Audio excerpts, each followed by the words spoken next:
یہ عام سی کہاوت تھی اور اخبار کے کسی عام سے صفحے پر چھپی تھی، لیکن یہ میری رہنما بن گئی ہے اور میں آج تک اس کے سحر سے نہیں نکل سکا۔ یہ چین کے کسی قدیم فلسفی کا قول تھا۔ اس کا کہنا تھا، تم اگر علم حاصل کرنا چاہتے ہو تو 1000 کتابیں پڑھو اور 1000 میل سفر کرو۔ یہ یقیناً اس دور کا قول تھا جب کتابیں ہاتھ سے لکھی جاتی تھیں اور یہ صرف بادشاہوں، گورنرز اور جاگیرداروں کی ملکیت ہوتی تھیں اور کسی خوش نصیب ہی کو ان تک رسائی نصیب ہوتی تھی۔ یہ وہ دور تھا جب طالب علموں کو کتاب پڑھنے کے لیے 100 میل دور جانا پڑتا تھا۔ یہ کتاب کے مالک تک پہنچتے تھے اور کتاب پڑھنے کے لیے سال سال جانوروں کو چارہ ڈالتے تھے۔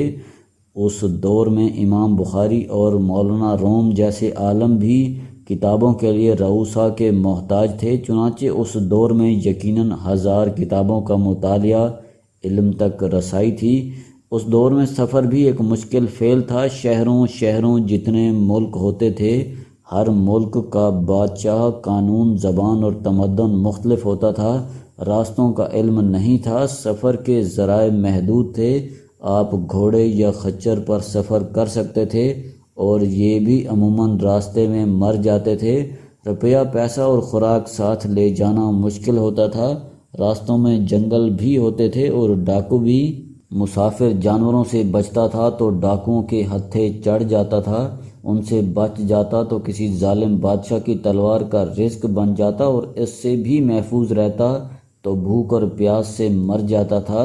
راستے میں دریا اور سمندر بھی آتے تھے اور انہیں عبور کرنا تقریباً ناممکن ہوتا تھا۔ چنانچہ لوگ جس بستی، جس گاؤں یا جس شہر میں پیدا ہوتے تھے، یہ پوری زندگی اسی میں گزار دیتے تھے، حتیٰ کہ یہ پہاڑ کی دوسری طرف جھانکنے تک کی ہمت نہیں کرتے تھے۔ اس دور میں 1000 میل واقعی طویل سفر ہوتا تھا۔ چنانچہ چین کے اس فلسفی نے 1000 کتابوں اور 1000 میل سفر کو علم کی بنیاد بنا دیا۔ لیکن یہ قول جب ہماری نسل تک پہنچا تو اس وقت کتاب بھی عام ہو چکی تھی اور 1000 میل سفر بھی ہماری روٹین بن چکا تھا۔ چنانچہ میں نے 1000 کتابوں کو 10,000 کتابیں اور 1000 میل کو 10,000 میل بنا لیا۔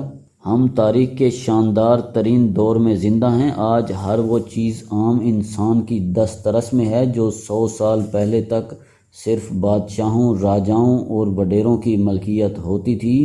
آج سے 100 سال پہلے معالج اور ادویات بادشاہوں تک محدود تھیں۔ آج سے 200 سال پہلے تک تعلیم صرف امراء کے لیے تھی۔ آج سے 250 سال پہلے تک سفر صرف بڑے لوگ کر سکتے تھے اور وہ بھی لشکر بنا کر چلتے تھے، اور آج سے 500 سال پہلے تک کتابیں صرف بادشاہوں کی دسترس میں ہوتی تھیں۔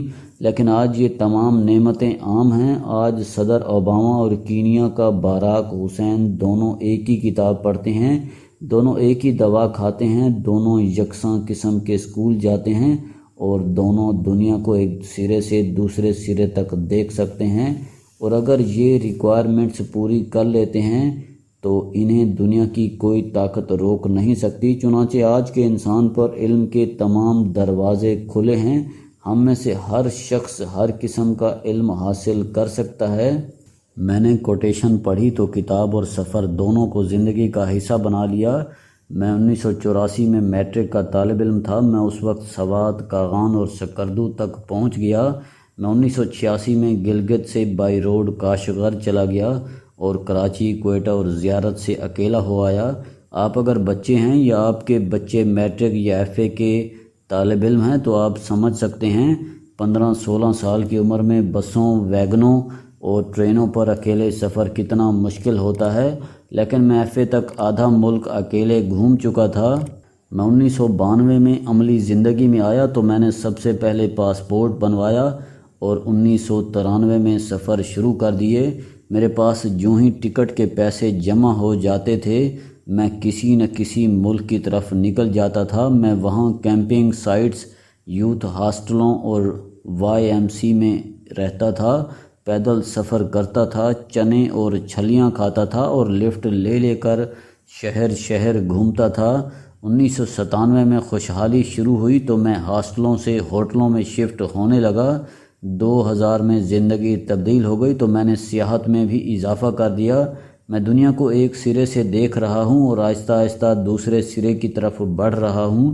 میرے ان سفروں میں میرا مشاہدہ اور ویژن بدل دیا۔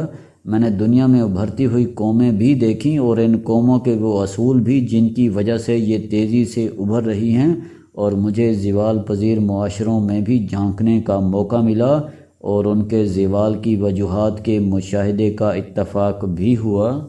میں نے ان سفروں کے دوران ماحول کو صاف رکھنے، دوسروں کی رائے کا احترام کرنے، دوسروں کے مذاہب کو برداشت کرنے، مسکرانے، قہقہے لگانے اور خوش رہنے کے اصول بھی سیکھے، اور جیو اور جینے دو کا فلسفہ بھی۔ میں آج دعوے سے کہتا ہوں، میں اگر مسلسل سفر نہ کرتا تو میں مینڈک کی طرح کنویں تک محدود رہتا اور اس کے دائرے میں ٹراتا رہتا، اور اپنی اس ٹرٹراہٹ کو دنیا کے سب سے بڑی حقیقت سمجھ کر دوسروں کی ٹرٹراہٹ کا مذاق اڑاتا۔ مگر ان سفروں نے میرے اندر برداشت بھی پیدا کی اور لچک بھی، اور آج مجھے دوسرے انسان بھی انسان دکھائی دیتے ہیں۔ میں لوگوں کا فیصلہ مذہبی، نسلی اور لسانی بنیادوں پر نہیں کرتا۔